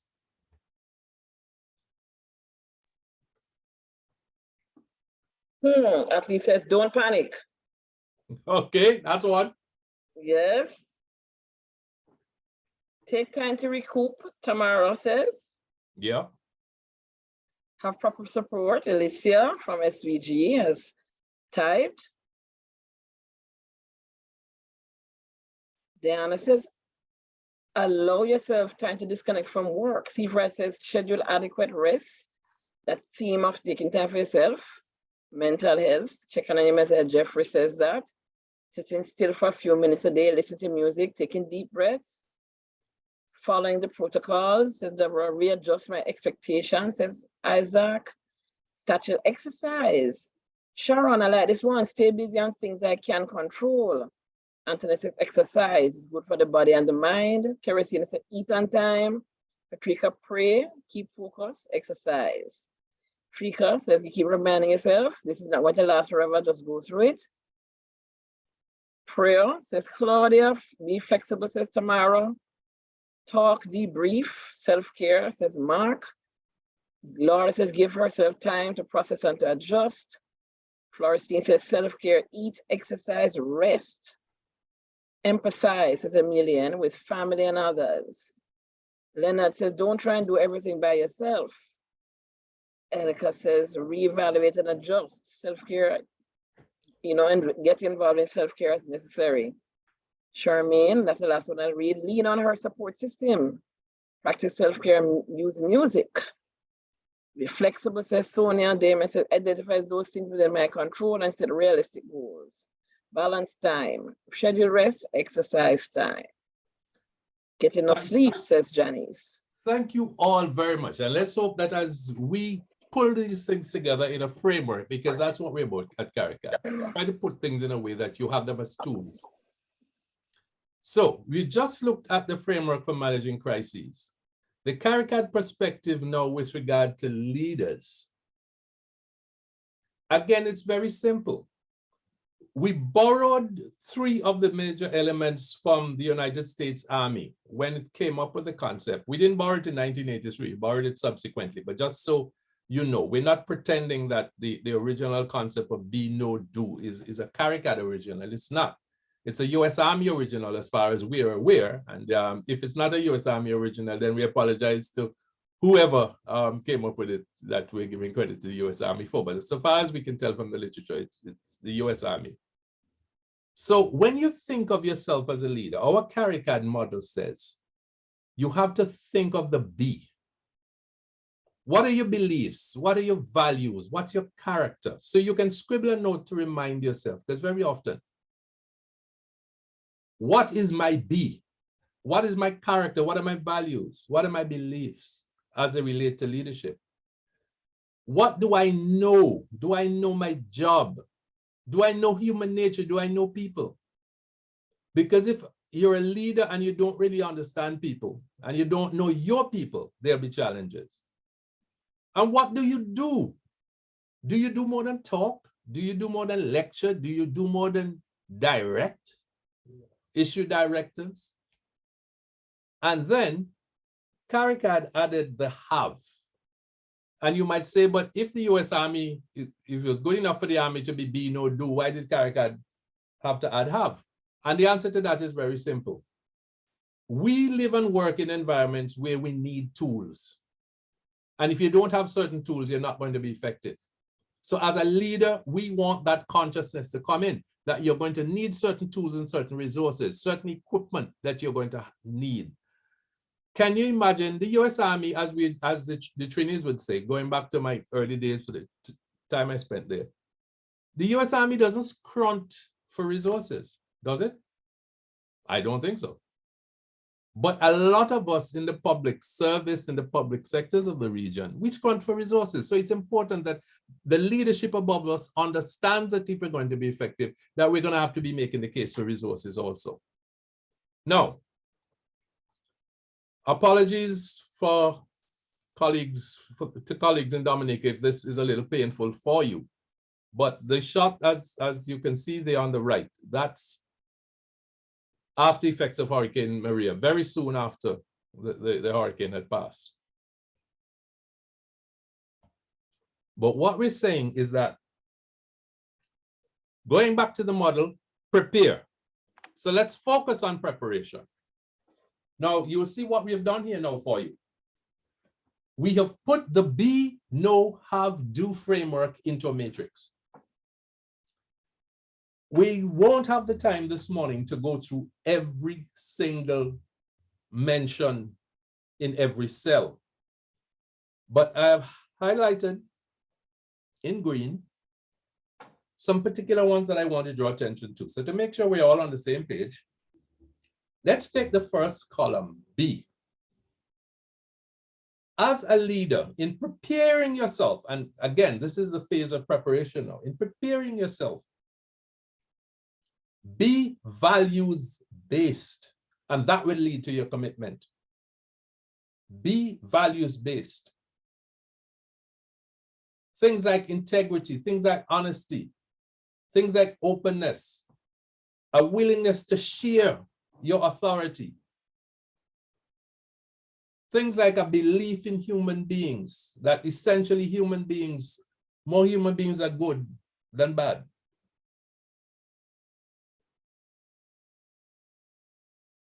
Make sure that in your preparation, you and your strategic partners have memoranda of understanding. If a partner agency is absolutely critical for your effectiveness in a crisis, please don't wait until the crisis starts to discuss how you're both going to work together. Please don't. Have your MOUs worked out beforehand. You will notice that on the B, again highlighted, 2 from the bottom, competent. An incompetent leader can do a lot of harm. I'm not going to call countries, I'm not going to call titles, but I'm sure we can all think within recent times at global level at what incompetence mixed with arrogance and narcissism can do at high levels of leadership. Make sure you are competent. You are the person that has to make yourself a competent leader. Others can help you, but if you're not committed to becoming competent, if you're not, it's not going to happen. And look at the bottom, the emotionally intelligent. Now, again, it is maybe one of those topics we could spend a morning discussing, but I just want you to get this framework. Again, when you get the slides, my suggestion is that you print these 3 off, prepare, perform, transform, as we have them laid out here for you, and reflect on them and see where you are. So that when you move to the second column, know yourself, your job, and the teams. Several people have said for the morning that they think they know themselves well. One or two have said, look, I don't think I'd be a good crisis leader because it's just, my personality just doesn't fit. No, that's important, because that means that your choice of job could be affected by you knowing yourself.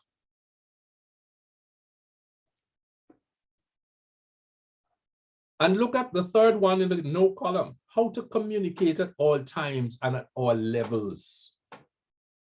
You may have to be speaking with the Prime Minister, President,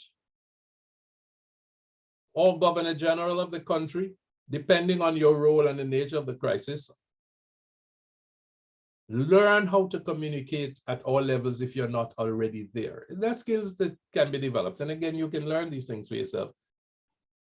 We at CARICAD can help you, you know, one-on-one sometimes if you share your requests, and we see what we can do directly. But look at the bottom of that no column. Know the facts.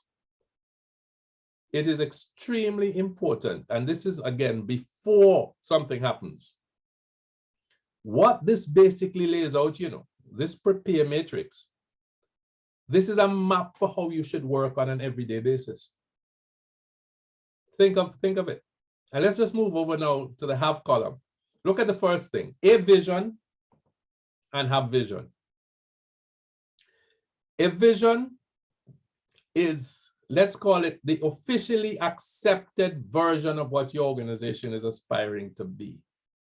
And you having vision means that you can foresee, because the organization can have an accepted vision statement, but you don't really connect with it, and you're not seeing 5 years down the road, you're not seeing 10 years down the road, how the organization can be transformed. It's extremely important that beforehand you prepare yourself in those areas. Everything in every cell here is important, but because of time, I'm just pulling out a few elements.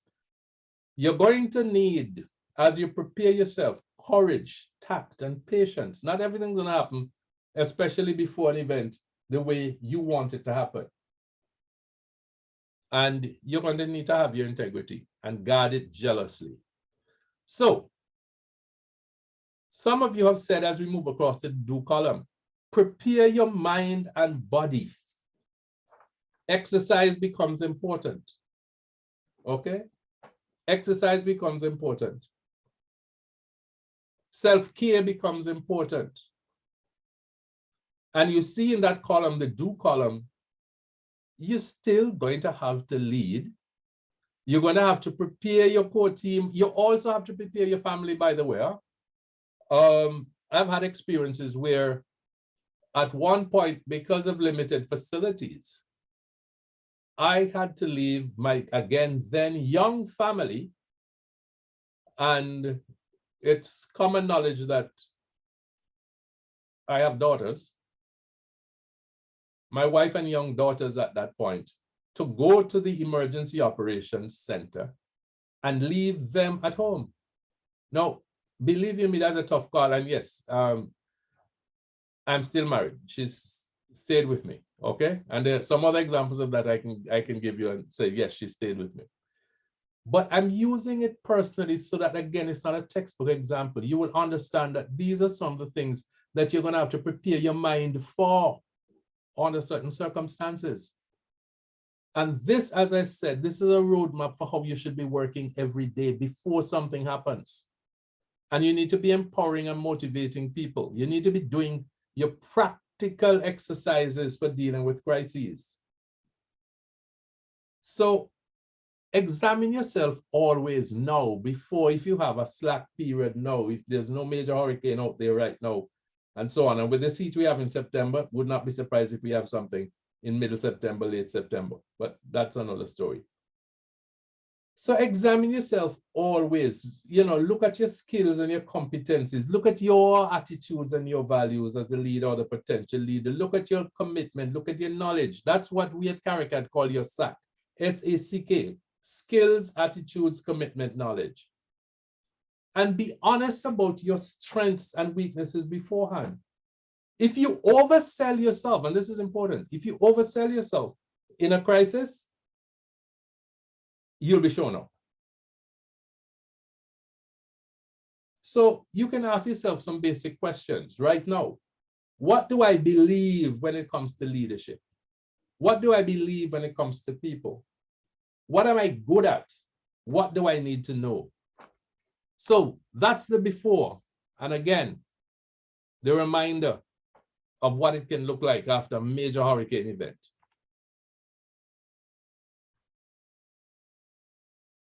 So very quickly, what can you do?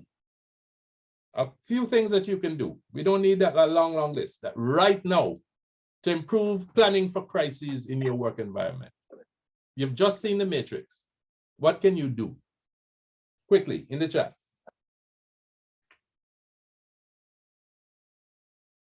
What can you do right now?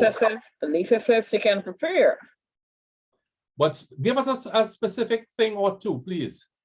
Yes. So Julian also says prepare. So what specifically, what preparation activity can you undertake? Sharon says start to have the discussions, share experiences, identify where you're at, develop a plan, says Latoya. That's a specific thing. Yeah, meet with all staff and ask and answer these questions. Be prepared, run scenarios, start having the discussions.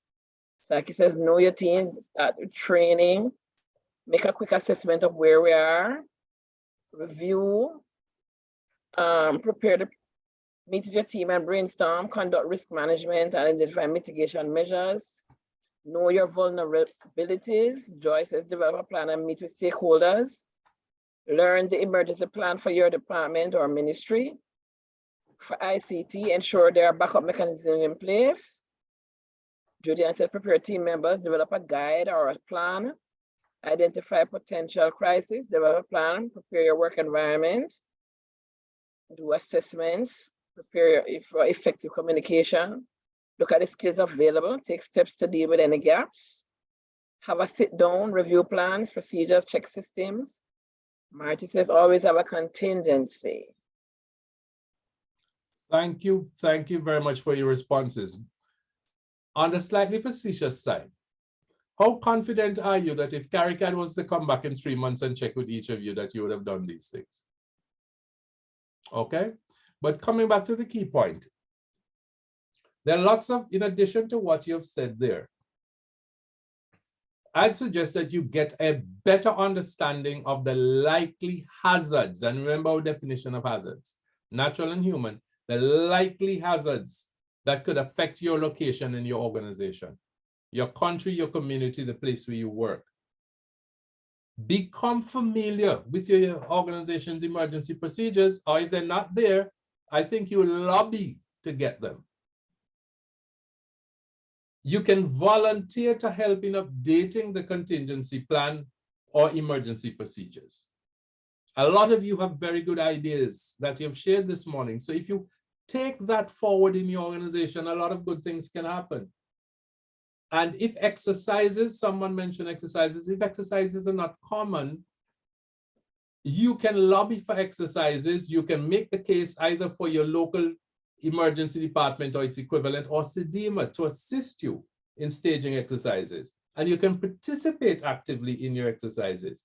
Now, professionally and privately, make sure you have some version of a go bag. That is, when a crisis strikes, what can you just grab and move with to make sure you can function? Now, for those who work at CARICAD with me, they will know that there's certain things that throughout all the years I've had at CARICAD, if it ever happened, and so far it has not, but if it ever happened that I had to stay at CARICAD at least for one night, I would have survived, even if I was the only person in the office. Because there would have always been water. I'm not telling you precisely the nature of the change of clothing, but there is always a version of change of clothes. And there's always something that has a long shelf life that is within reach. Okay? And there's the address book with critical contact numbers. So I'm just using, again, a personal example to say these are the kinds of things. But think about how ready you are at home. If you had to move very quickly, can you and your family do this? And it doesn't necessarily mean that everything has to be sitting in a bag, but it has to be a place where you could reach it quickly so you can go in a bag. So that's just an idea. Now, I know you're already looking at the matrix of during the crisis, perform. Remember the CARICAD framework, prepare, perform, transform? So now we are at the perform stage, the crux of the matter. Look at all the ones we've highlighted. On the B, you will notice that some things don't change from prepare, perform, or transform when we come to it. Do the right thing all the time on the B. When you're performing during the crisis, it's important you do the right thing. And you'll see in that same column, set the example in showing courage and mental strength. If you're a leader and you can't set the example for courage and strength, a lot of things are going to fall apart. And I haven't highlighted it, but because of some of the discussion we've had, be calm, be consistent, and even-tempered. There's nothing as disconcerting to followers, quote unquote, or people you supervise, as not knowing when is a good time to come and talk to you. And if in a crisis, they feel that, I don't know what kind of mood he's in, I don't know what kind of mood she's in, now is not a good time, you're going to end up at a disadvantage. Be even-tempered as best you can. I'm not saying you may not lose your temper. Work hard to keep it, and if you are going to lose your temper, try not to do it in front of too many people. Maybe a trusted executive assistant, executive secretary, or deputy, or something like that. If you have to blow off steam, do it, but not in front of the whole organization. Okay, but those are just, again, practical tips. Look at the second column, the know. Know the facts and how to orient yourself when the crisis hits. And again, everything we have here in this matrix is important, because the point I'm trying to bring across to you, it isn't so much that we want to have to spend time with you on every word and phrase that we have in the matrix. What we want to share with you is this way of thinking about crises. Prepare, perform, transform, before, during, after. What you should be, what you should know, what you should have, what you could do. And you can take something like this now, and you can create a matrix for yourself. In other words, for each of these cells, you could print this and you could write something in. For me, I need to do a little extra on key contacts. So I need to expand my key contacts. I need to do MOUs. Back to the prepare stage. So I'm just giving you examples of things that you can do, because these are tools, these are techniques. And to the best of my knowledge, CARICAD is one of the few organizations that has gone to the trouble of doing this for you. And again, if you print these three and keep them on your wall, and you reflect on them and act on them, you start the preparation things now. When the crisis hits and you have this, you can print this and keep it in your go bag. And it can guide you. It can guide you in a major way during the crisis. So those of you who are speaking this morning about techniques and ideas, that's why we're doing this. Have a roadmap for your priorities when you look at the have. Strategies for the politics and the stress. You're going to need some. You mentioned some earlier with regard to the stress this morning. You're going to need those. Systems, your technological redundancies. In other words, if you only have access to one laptop, believe you me, have ways and means of having another one, because chances are during the crisis that one laptop is going to choose that time not to work properly. So these are the kinds of redundancies you have to build in, or at least know where you can put your hand very quickly on anything that's absolutely essential for you to perform as a leader. If it's absolutely essential, I'm not talking about if it's nice to have. If it's a must-have, know how you can get a replacement quickly if necessary, because chances are you're going to need it. Look at the bottom of the do column. Keep yourself fit and well. Keep yourself fit and well. So again, when you get the slides, you can make notes as we go here now, but what I want to stress this morning is that CARICAD has created a framework for you. You don't have to create this all over again for yourself. You just have to adopt it to suit your circumstances, okay? You adopt it for yourself and adapt it, ADAP, adapt it to suit your circumstances. Now, after the crisis transform, Those of you who've been to Montserrat will probably recognize this. This is the Montserrat Cultural Center. And I regard this as perhaps one of the best symbols of the resilience of the Montserratian community, because it's a symbol of the new Montserrat. And Sir George Martin led the fundraising for this new cultural center. He had owned a studios in Montserrat, where, for those of you who are music fans, you know, perhaps of the more mature variety, the song Ebony and Ivory by Stevie Wonder and Paul McCartney was among several hits recorded in Montserrat. And Sir George was the owner of his studios. And he spearheaded the efforts to get funds to build this cultural center. And almost everything of real consequence that happens in Montserrat happens in the cultural center now, including sittings of parliament. So that's why I put this here, after the crisis transformed, as a symbol. So this cultural center links what Montserrat was with what it has become. And when you transform, that's what you're going to have to do. Link what you have become with what you were. And remember though, transformation is not an event, it's a process. It takes time and it needs leadership. So again, you will notice that after the crisis, and we're talking about transform, being committed and values-led remains. In other words, that does not change. When you're preparing, you need to be values-led. During the crisis, you must be values-led. After the crisis and you're transforming, you must be value-led.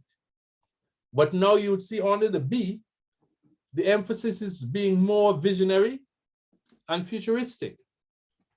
And you need to be very politically sensitive and aware. Huh? So all of these are, and we put them in very practical ways for you. That when you're going forward, that I want you to consider in the do column, for example, revise your old plans. The next crisis will be different. Focus on resilience. Create new plans and new goals. Maintain a performance culture. Transformation, make that part of your high performance mantra. And look at what comes below that. Speak truth to power. And then right at the bottom there, we have internalize new skills. But if we jump back to the have column, you'll see still have courage, tact, and patience. You're going to need those. In other words, some things do not change before, during, and after, but the emphasis changes on certain things. That's why we lay it out this way. So if you have the three of them, you can make a comparison and say, okay, this is where I am, this is where I need to be. So we're focusing on resilience. And again, I've taken a photograph from Montserrat. It's one of my favorite photographs, actually. Not just of Montserrat, but favorite full stop, because of the circumstances under which I took it and the distance from which I took it with an ordinary little digital camera at the time. This is pretty much the new port area of Montserrat, and you can see the cultural center on the lower right. The new cricket playing field, well, I should say sports playing field, really, not just cricket. And that jetty that you can see, that's going to be replaced with a more sophisticated dock and breakwater arrangement, okay? But look at the focus on resilience. Resilience occurs at the level of the individual. It occurs at the level of the organization. It occurs at the level of the community and the nation. And as you, as an individual leader, you seek to become more resilient. Remain empathetic, open, authentic. Don't be an actor when you're a leader. Don't act, be yourself, be your best self, always. And learn and adapt. When you learn and adapt, and someone has mentioned this before, and you're flexible and adaptable, you become more resilient for the next time. You need to institutionalize the major changes, and the matrix for the transformation showed that. that if you use a framework like the one we've offered you, prepare, perform, transform, do things before, do things during, do things after, and have a checklist of those, because that's the way when we do things at CARICAD, we want to give you tools that you can apply right away. You can leave here this morning, put stuff up on your wall, ideas up on your wall, or leave here, pull your team together and say, listen, guys, listen, girls, here's some things we can do right away. Now, remember though, that in a crisis, some of your team may need professional help, especially with the psychological issues that may emerge. So, again, coming back to leading in a transformational style. Notice the first bullet, high moral ethical values.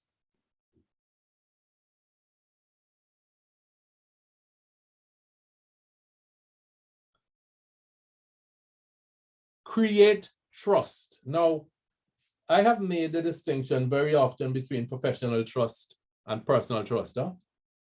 I say basically whatever people decide to do with their private lives, if you want to lie to me about your private life, that's okay, too bad for me. But if when we work together, you're going to lie to me about your work, about my work, about the organization's work, I have a real problem. So some people might disagree with me by saying that professional trust is one thing, private trust is another. But I really don't worry if I can't trust you privately, because it means I know I'm not going to come to your house for a drink. But yeah, a drink could be a glass of water, by the way. But if I can't trust you professionally, how can I escape your negative influences? So that's why it is so important when we talk about transformational leadership that we should probably be saying professional trust, be trustworthy professionally, certainly. So your competencies going forward, and some of these are just basically pulling on what we have laid out before. You have a responsibility as the leader to set the direction. You have a responsibility to set the example. Now notice this is not the CARICAD list. These are by researchers and writers. Hooper and Potter. But you see how much alignment there is, and the word align even appears here, between what we have been discussing, how we have been discussing it, and what they have they're promoting here. Bring out the best in others, change mindsets and culture. So you see, as I said, this is not a training course today. It's an awareness building course. So we're giving you these ideas. We're sharing these ideas. We're sharing these tools with you so that you can take them. You can take something like this and reflect as where you are as an organization. Look out in crises for burnout among yourself and among your team, because it is very real. It can happen. The adrenaline rush is real. Self-care is essential. Rest is essential. You can have compassion fatigue, you know. You can be a caring person, and the effort at caring and doing things to help everybody gets the better of you, and then you can start to be depressed. Look out for all of those things. As I said, this is not a training course, so we can't go into everything in detail. It's just sharing the broad concepts and ideas. Yes. So that's what we want to do, to make sure that how you deal with that constant stress is something that you plan for. So our final reflection for today. I know you didn't see this one coming. Very quickly, and then we're going to get into our closing phase.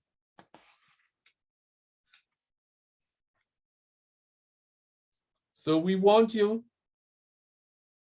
to very quickly share the reasons why you think Prime Minister Motley is so highly regarded in the Caribbean and beyond as a political leader.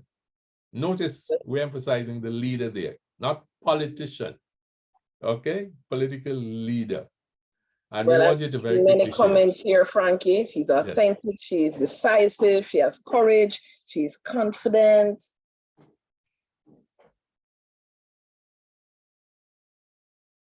She's proactive, believes in empowerment, she's intelligent, she's visionary, she's transparent.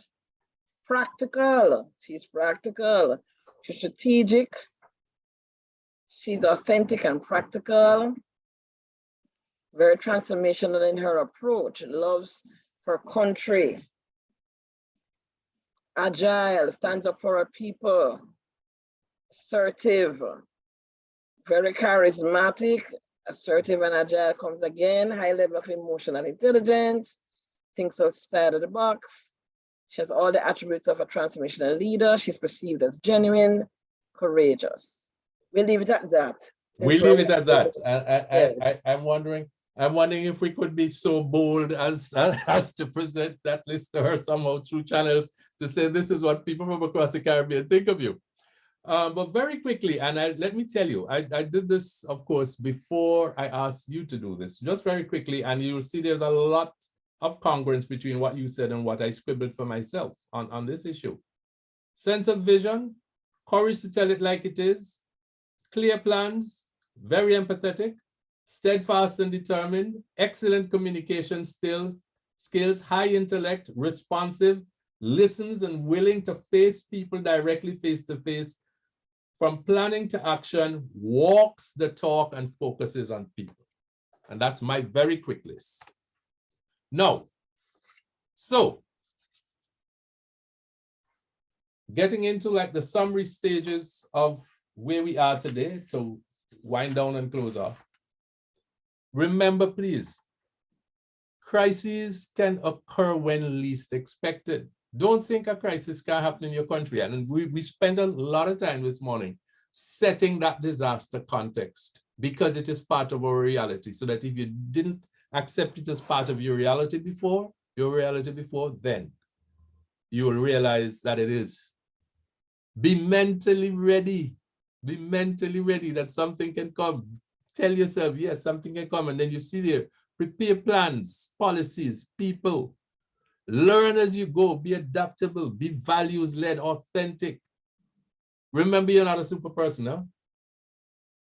So our focus today is the leader, as a leader for you, is that you could face a crisis next week. It might not be next week, it might be next month, it might be next year, or in 5 years. Because of our vulnerability, the crisis will very likely be some kind of disaster. But if you are ready, if you prepare, you will likely perform well and you will likely transform well. And a panel like this is just a reminder of the things that you need to focus on. So, practical things. Do these. Communicate, don't just talk. Okay, really communicate. Because communication, proper communication is a two-way street.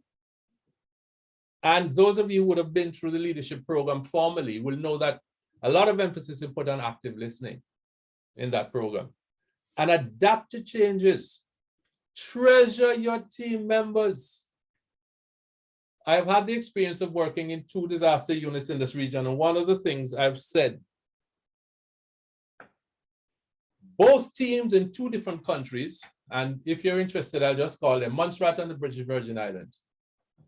I said to them openly, and I said openly many times after, that both the team in Montserrat dealing with the volcano and the staff at the Office of Disaster Preparedness in the British Virgin Islands at the time, the only time as leader they told me no was when I had a bad idea. You can make a note of it and work it out. The only time they told me no was when I had a bad idea.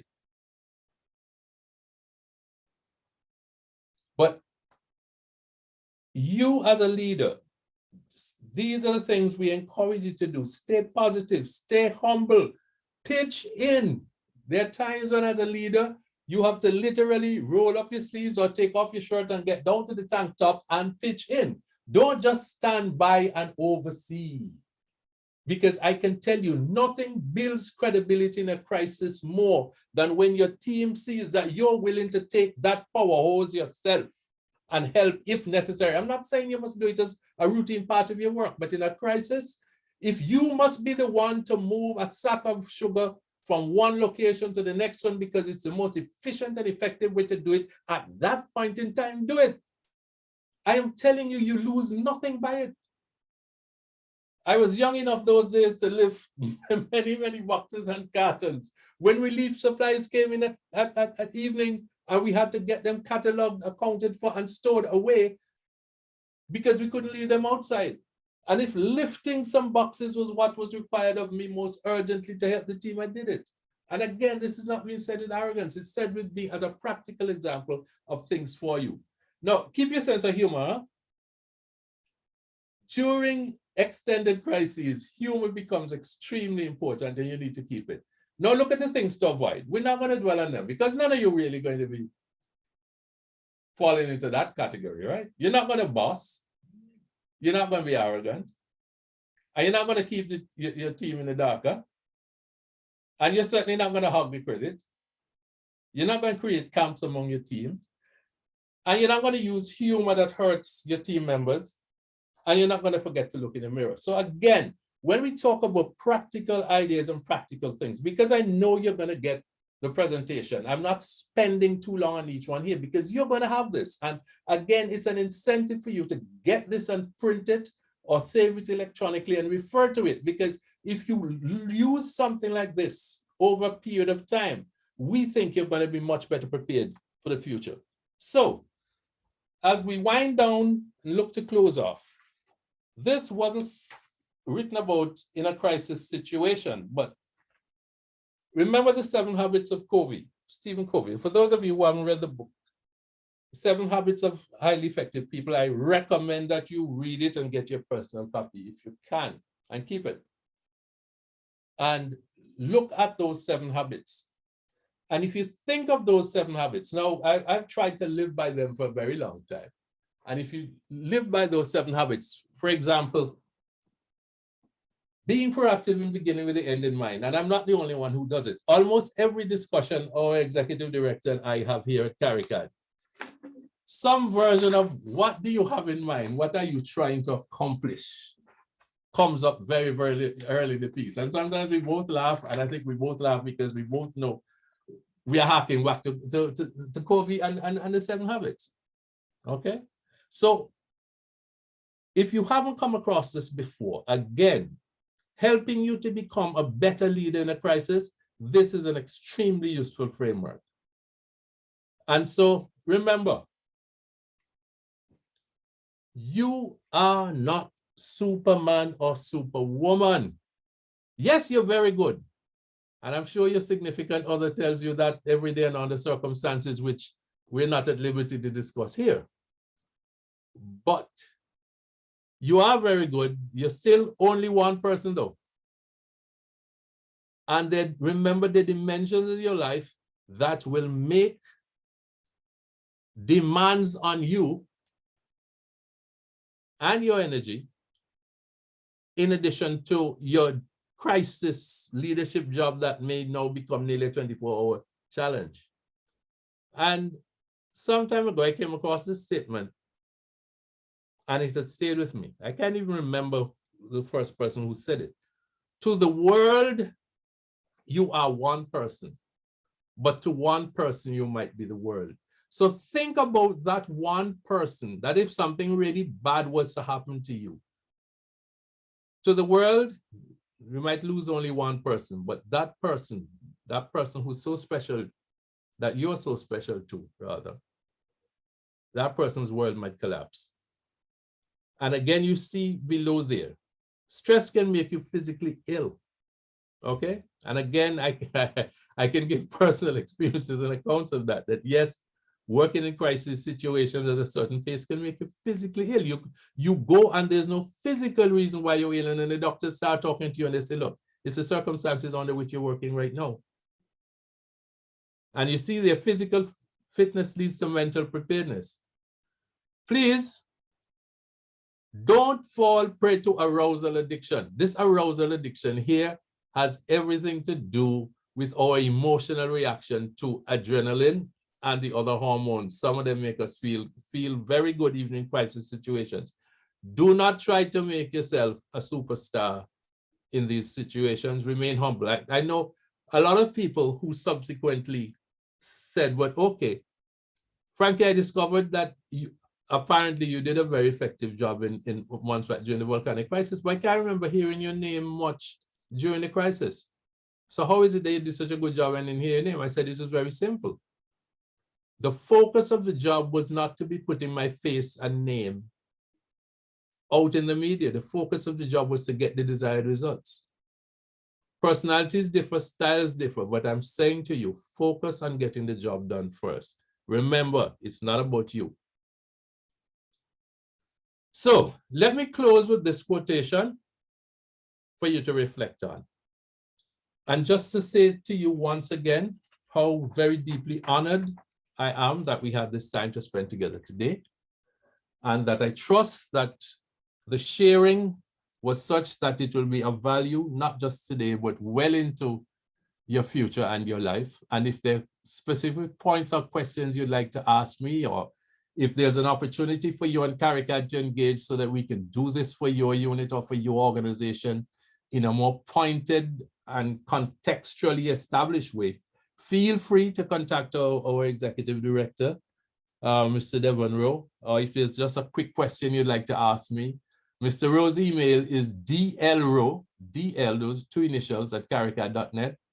Mine for the moment is fmichael@caricad.net. And you can also, those of you who are alums, can contact Dr. Parks or Trudy if you want to refer something. So once again, thank you very much. Hope it's been useful. Hope you will go back and rate yourself. As I said, in those 5 areas at the beginning, go back and rate yourself. Engagement. How did you engage? Did you involve yourself today? Did you participate today? Did you reflect today? And are you committed to follow up? Evaluate yourself for yourself and help to make yourself a better leader if and when you face a crisis anytime soon. Thank you very much. Frankie, thank you. I'm sure you're seeing the comments in the chat. We are just indeed so absolutely grateful. Unfortunately, I'm not seeing it in the chat yet. Yes, no, the comments, where people are just expressing their thanks. They're just, you know, you have just shared so freely with such humility from the storehouse of your experience and expertise.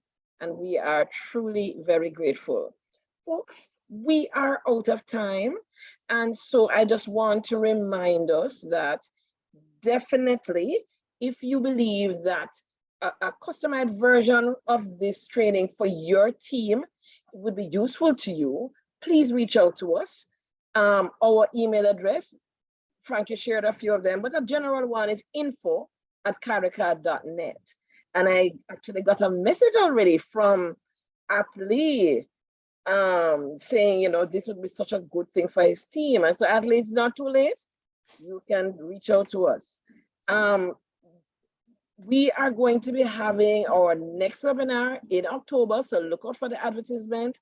That one, continue along the same theme and looking at disaster risk management, a collaboration with our partners, CRIF, SPC. So look out for that. And please do continue to follow us, check out what's happening with us, check out the resources that we have through our website, our social media pages on LinkedIn, Twitter, Facebook, and of course, check out the recording to this webinar. We'll send a link to you, we'll send the slides, but we will also upload it on our YouTube channel, and you can check out that channel for other webinars and other video resources that are available to you. So, Dorothy, when will it be on YouTube? Hopefully by the end of this week, Dorothy. So everyone, thank you so much for your participation, your comments, your engagement, and your presence.